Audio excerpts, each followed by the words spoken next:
new Ultimate Universe going strong, I decided to cover what should have been part 5 of the Ultimate Invasion comic from 2023. I'm talking about, of course, Ultimate Universe, the one-shot by Hickman, Caselli, Curiel, and Caramagna. If you don't know what's going on, you didn't read the books, or you haven't watched my videos, let's recap what's happened so far really quick. If you read Ultimate Invasion, you can skip this next recap if you want. There used to be an Ultimate Universe known as 1610 Universe. You recognize this alternate reality from the original Ultimate Comics that gave us Miles Morales' Spider-Man. The other character that survived that universe was Reed Richards, aka the Maker.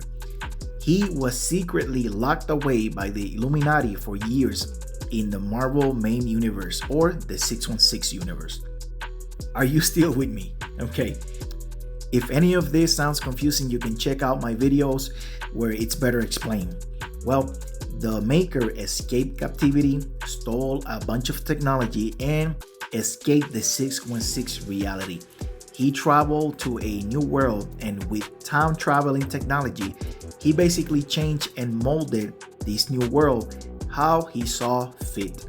The important thing to take away is that to stop the age of heroes who could possibly oppose him or stand in his way, he simply stopped all of them from becoming heroes, and he kept all of that documented. Files, dates, details, etc.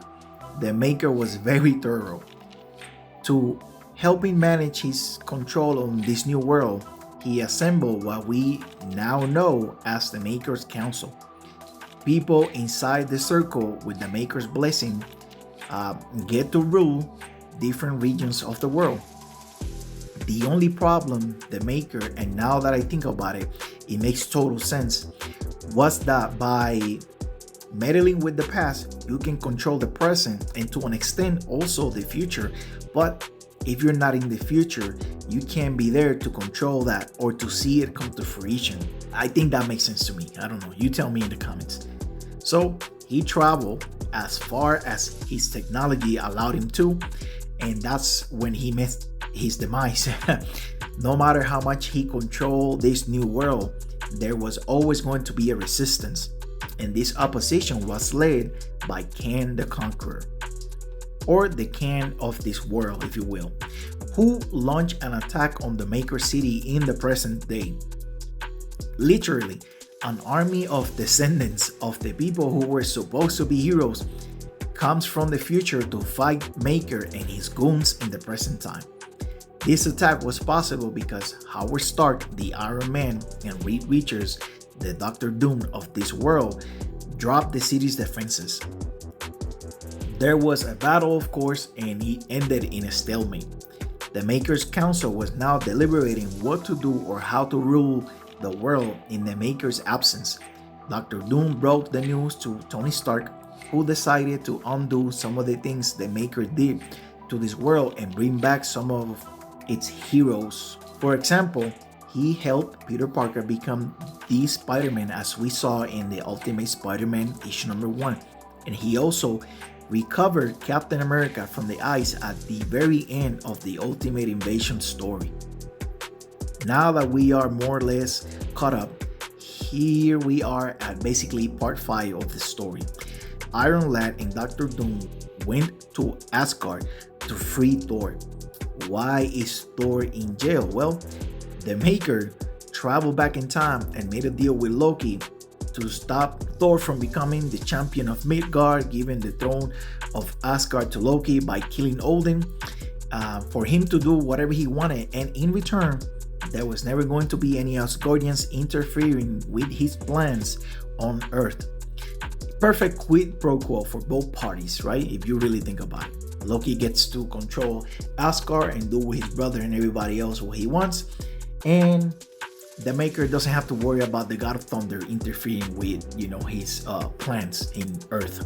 Then the heroes arrive, and the Thor they find was not the proud warrior we know. Excuse me. This Thor believed himself to be unworthy, a traitor to his people and deserving of his punishment.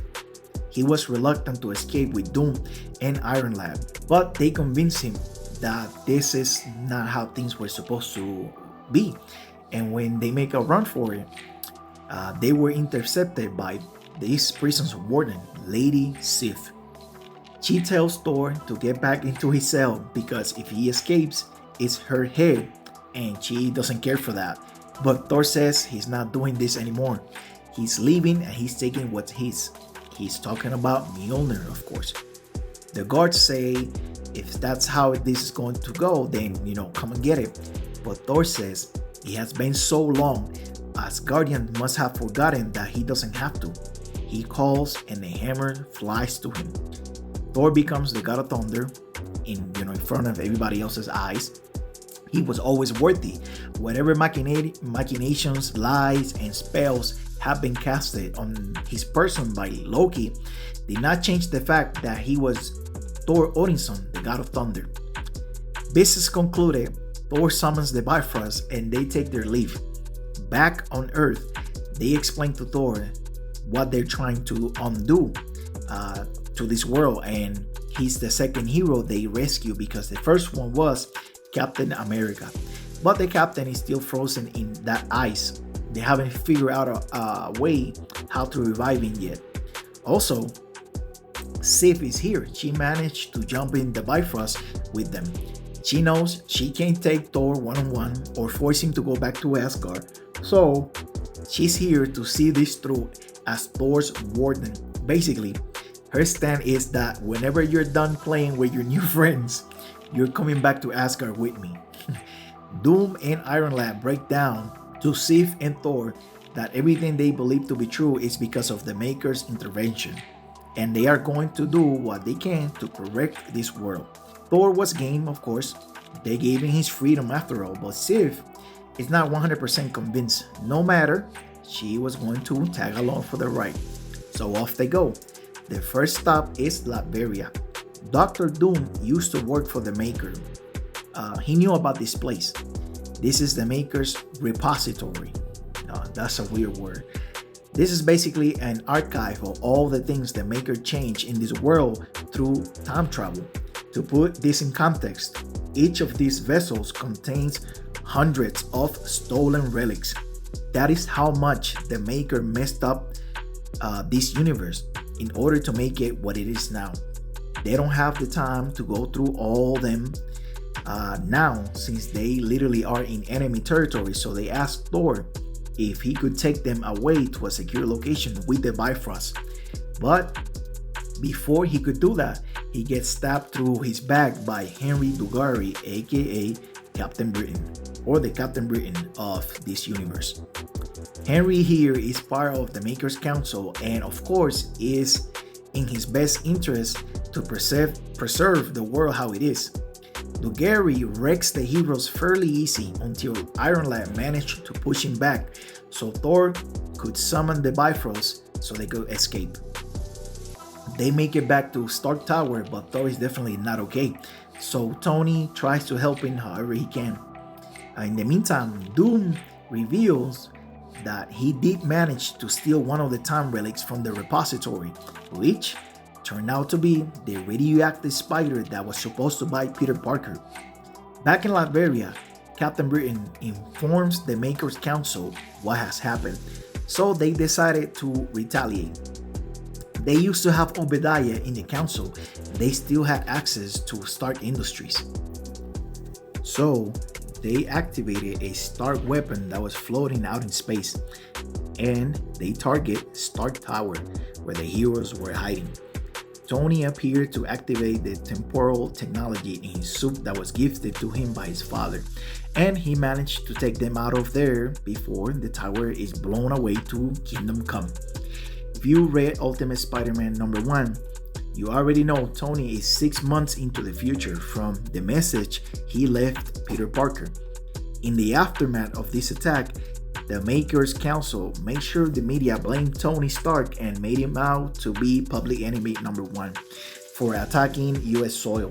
But as far as the public is concerned, Tony Stark died in that attack.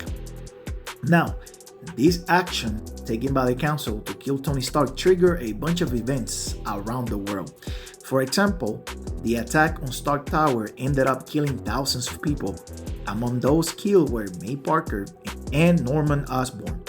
That's why we only have Ben Parker and Harry Osborn as Green Goblin in the Ultimate Spider-Man.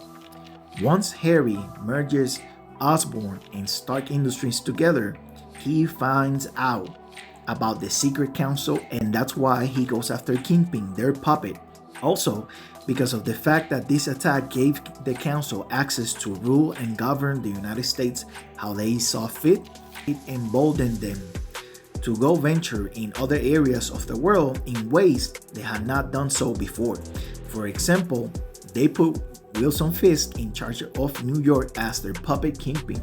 So when he was attacked by the Green Goblin, they gave him some resources to defend himself, because he's supposed to be looking out for their interests in the city, so they need him alive, of course. This leads to Harry and Peter knowing each other's secret identities. In other parts of the world, Lord Ra and Khonshu started to destabilize the hidden kingdom of Wakanda. And we haven't seen it yet, but I expect that Sunfire, Viper, and or Silver Samurai might start to assert themselves more in their kingdoms, which is where the Ultimate X-Men book takes place.